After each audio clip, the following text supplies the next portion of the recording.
भगवत पुराण कथा पंचम स्कंद 10वां अध्याय। नमस्कार दोस्तों, यदि आप हमारे चैनल पर न्यू हैं तो चैनल को जरूर सब्सक्राइब कर लीजिएगा।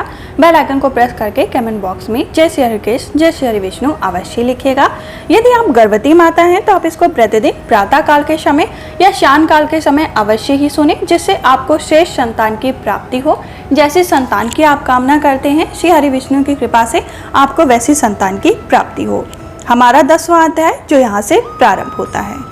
अगर आप हमारे चैनल पे न्यू हैं तो आप इसको प्रथम स्कंद से अवश्य ही सुने, जिससे आपको इसका पूरा सार समझ में आए और इसका पूरा फल प्राप्त हो।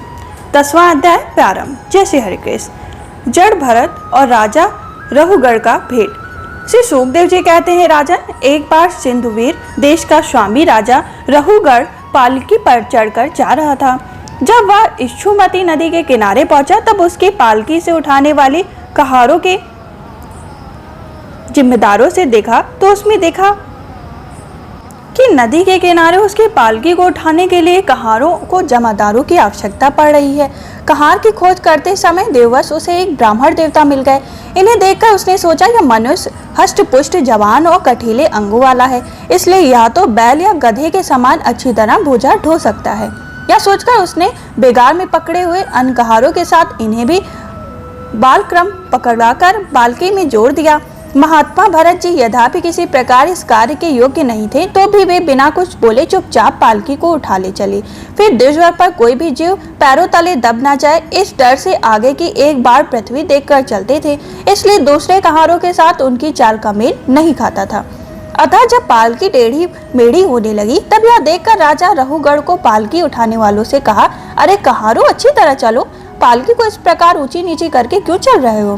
तब अपने स्वामी का यह आक्षेपयुक्त वचन सुनकर कहारों को डर लग गया कि कहीं राजा उन्हें दंड न दे दे। इसलिए उन्होंने राजा से इस प्रकार निवेदन किया, महाराज, यह हमारा प्रमाद नहीं, हम आपकी नियम मर्यादा के अनुसार ठीक ठाक ही पालकी ले चल रहे हैं। यह एक नया कहार अभी अभी पालकी में लगाया गया है, तो भी यह जल्दी जल्दी में नहीं चलता, हम लोग इसके साथ पालकी नहीं ले जा सकते। कहारों के ये दीन वचन सुनकर राजा रहुगढ़ ने सोचा, सशर्त उत्पन्न होने वाले दोष एक व्यक्ति में होने पर भी उसे संबंध रखने वाले सभी पुरुषों में आ सकता है, इसलिए यदि इसका प्रतिकार न किया गया तो धीरे धीरे ये सभी कहार अपनी चाल बिगाड़ लेंगे।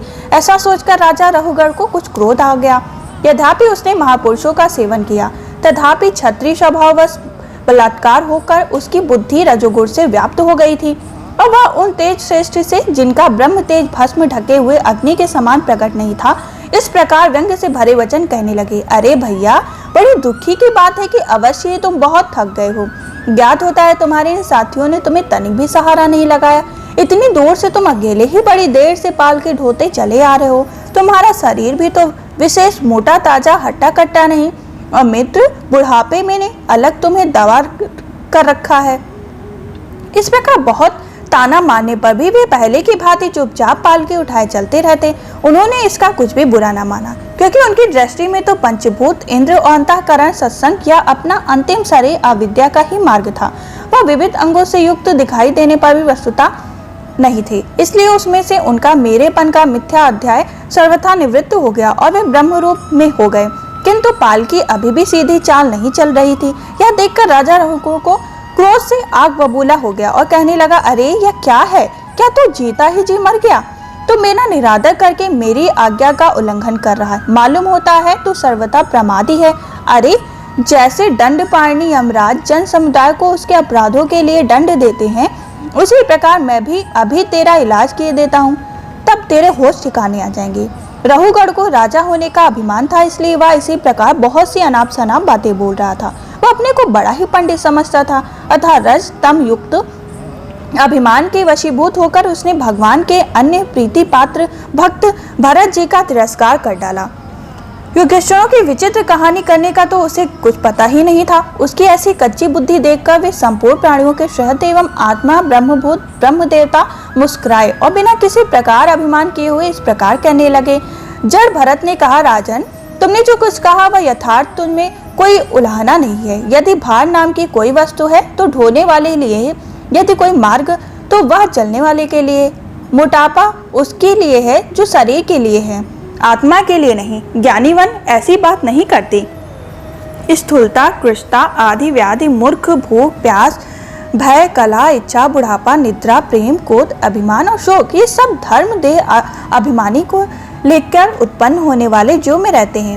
मुझ में इनका लेश भी नहीं। राजन, तुमने जो जीने मरने की बात कही, सो जितने भी विकारी पदार्थ हैं उन सभी को नियमित रूप से दोनों बातें देखी जाती हैं, क्योंकि वे सभी आदि अनंत वाले यशस्वी नरेश। जहाँ स्वामी सेवक भाव स्थिर हो वहाँ आज्ञा पालन अनादि का नियम भी लागू हो सकता है। तुम राजा हो और मैं प्रजा हूँ। इस प्रकार की भेद बुद्धि के लिए मुझे व्यापार के सिवा और कहीं तनिक भी अवकाश नहीं दिखाई देता। परमार्थ दृष्टि से देखा जाए तो किसी स्वामी कहें और किसी सेवक, फिर भी राजन तुम्हें यदि स्वामित्व का अभिमान है तो कहो मैं तुम्हारी क्या सेवा करूं। वीरवर, मैं मत उन्मत्त और जड़ के समान अपनी ही स्थिति में रहता हूँ। मेरा इलाज करके तुम्हें क्या हाथ लगेगा? यदि मैं वास्तव में जड़ और प्रमादी ही हूँ तो भी मुझे शिक्षा देना पिसे हुए को पीसने के समान व्यर्थ ही होगा। श्री सुखदेव जी कहते हैं, परीक्षित, मुनिवर जड़ भरत यथार्थ तत्व का उपदेश करते हुए इतना उत्तर देकर मौन हो गए। उनका देह बुद्धि हेतु अज्ञान निवृत्त हो गया, इसलिए परम शांत हो गए थे। अतः इतना कहकर भोग द्वारा प्रारब्ध क्षय करने के लिए वे फिर पहले के ही समान उस पालकी को कंधे पर लेकर चलने लगे। सिंधु सेवी नरेश रघुगुण भी अपनी उत्तम श्रद्धा के कारण तत्व जिज्ञासा का पूरा अधिकारी था।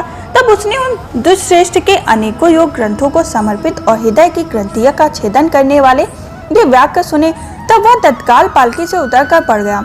उसका राजमत सर्वथा दूर हो गया और वह उनके चरणों में सिर रखकर अपना अपराध क्षमा करते हुए इस प्रकार कहने लगा, देव, आपने दुर्जनों का चिन्ह यज्ञ पवित्र धारण कर रखा है। बतलाइए, इस प्रकार प्रसन्न भाव से विचरने वाले आप कौन हैं? क्या आप दत्तात्रेय आदि अवभूतों से कोई हैं? आप किसके पुत्र हैं? आपका कहाँ जन्म हुआ और यह कहाँ आपका पदार्पण है? इस प्रकार वो उनकी विनती करने लगे और उनसे अपनी गलती का क्षमा मांगने लगे और बार बार उनसे कहने लगे कि आप अपनी जगह का बताइए, आप कहाँ से आए हैं, कौन हैं और कहाँ को जाएंगे। तब उन्होंने कहा, दीन बंधु, राजस्व के अभिमान से उन्मत्त होकर मैंने आप जैसे परम साधु की अवज्ञा की। अब आप ऐसी ही कृपा दृष्टि कीजिए जिससे इस साधु अवज्ञा रूप अपराध से मैं मुक्त हो जाऊं। आप देह अभिमानी शून्य और विश्व बंधु श्री हरि के अनन्य भक्त हैं, इसलिए सब में समान दृष्टि होने पर इस माप अपमान कारण आपने जो भी कोई मुझसे विकार हुआ हो उसको क्षमा करें और मेरे अपराध को क्षमा करें।